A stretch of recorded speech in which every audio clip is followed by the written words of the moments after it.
Thank you for choosing THV 11 tonight. I hope you've been enjoying your weekend. I'm joined now by meteorologist Nathan Scott, who's in for Simone. Nathan, what can we expect for the rest of the night as we get ready for another school and work week? Good evening, Brooke. Changes are on the way. Even though today temperatures warmed all the way into the low to mid-90s across the region, we have a cold front making its way through. It was 94 in Russellville, 92 in Little Rock, 93 in Hot Springs. Temperatures out there right now still holding 90 in Little Rock, 93 in Hot Springs, but notice the cooler air in North Arkansas. Temperatures are dropping down into the low 80s. If you're headed to the Arkansas State Fair, it's open until 9 o'clock. Temperatures will go from the 80s, slide down into the 70s as those gates are about to close. Lows tonight, it's going to be cooler, especially to the north. Temperatures dipping down into the 40s. The rest of us will start for Monday into the 50s, but tomorrow's highs, refreshing open windows weather. That looks more like an October forecast as temperatures will only top out into the mid to upper 70s. I'm talking about some cool, crisp mornings ahead and also the potential we could see the first frost of the season for parts of the state. More on that coming up. All right, thanks, Nathan. After being closed for the majority of the weekend, I-30 westbound is now back open. You're taking a live look at the bridge there on your screen. The full weekend closure of I-30 westbound through Little Rock and North Little Rock finished up earlier than expected. Crews were originally hoping to get it finished by Monday morning. It's the first of 3 phases to get the new I-30 River Bridge back open. RDOT is asking everyone to be careful and to pay special attention to the new traffic pattern. But that's not the end of the lane closures. Phase 3 is expected to start next month. And speaking of which, there's also some lane closures happening on Interstate 440 this upcoming week from Monday through Thursday. It'll take place on eastbound and westbound lanes. It's set to happen between 9 in the morning until 3:30 p.m. each day. If you're heading that way, you should be on the lookout for reduced speed limits through the work zones. This will allow crews to conduct a routine bridge inspection. Developing right now, the Cleburne County Sheriff's Office is investigating a car crash that happened at the JFK Park overlook near the dam on Highway 25. Officials say it happened earlier today when a vehicle went through a fence at the overlook and ended up near the bottom of the dam on the riverside. Information so far has been very limited, but we'll keep you updated as we learn more. Tonight, a North Little Rock family is taking to social media looking for answers after they say an alleged vandal stole signs from their yard. And after hearing from community members, THV 11's Maya Ellison found out they're not the only ones. She joins us now in studio with more details. Maya? Yeah, Brooke, I took a trip to that family's home to see exactly where the signs were stolen, and while initially it looked as if the Mullins family was the only one, I learned multiple homes in the community have been targeted and for quite some time.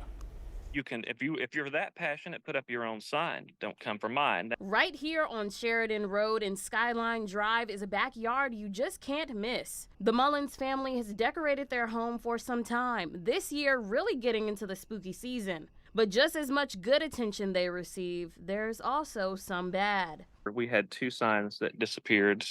One at one time of day, and then later that day, the second one disappeared. And that's not all. And later the week, we had some vandals that came, and because we had flags hanging off of the deck, and they tried to take an extension cord from our Halloween display and rope the signs down. Jason Mullins said out of safety for his home and family, he took his hanging signs down. While he did not catch the person in the act, he says he was able to grab a screenshot of it on his security camera and saw a figure coming out of the car. He then went to a local Facebook group in search of answers. But he says the responses he received showcased a mix of reviews. Some of the responses were positive, but there, at the same time, there were those that were negative. There were those that were personal attacks. Mullins isn't the only one that has become a target of these alleged crimes. The Drew and Austin family both live on the same street and share very similar stories.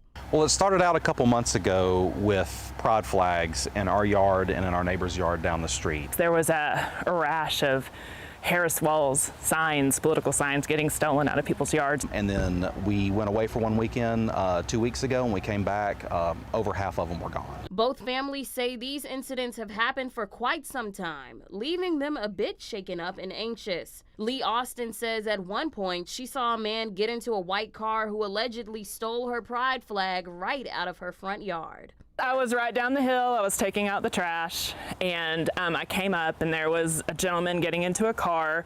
I thought he had stolen my purse or something because my car door was wide open, and in fact, he had stolen my pride flag. While both the Drew and Austin families say they filed police reports, there's one overall message these families share in hopes of stopping these incidents from happening again. It's unfortunate. We know that everybody's not going to agree with us, and that's not the point of living in America. Everybody can be different. But when you use that type of fear, coming on someone's property is a different type of message.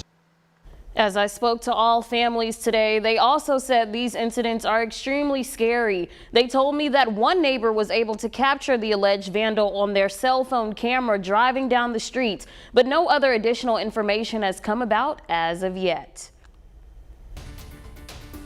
Thanks, Maya. Auditors are reviewing travel and security records that were restricted from public release under a measure Governor Sarah Sanders signed last year. According to a report released to lawmakers Friday, they did not find any violations of law in how money was spent.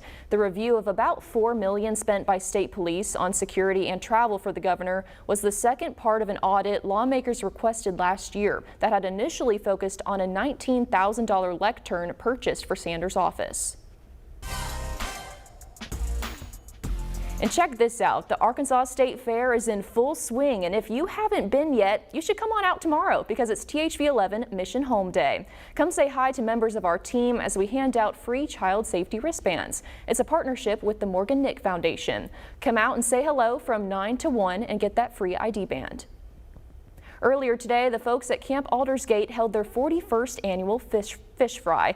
It was filled with catfish, of course, face painting, and much more. Camp Aldersgate is a wonderful place. It is right in the middle of Little Rock, and it is a camp that is for children with special needs, and they have events during the year and also summer camps. So they're able to come out and enjoy camp during the summer and then also in the fall at weekend camp. All the proceeds from today's event will go directly back to Camp Aldersgate. And 45 counties are under a burn ban. I think we're going to see more counties added to the map just because we have very dry conditions expected over the next several days and also low humidity. So the fire danger risk, it will be going up, especially tomorrow and Tuesday. More on that forecast and if there's any chance of rain for the next 10 days coming up.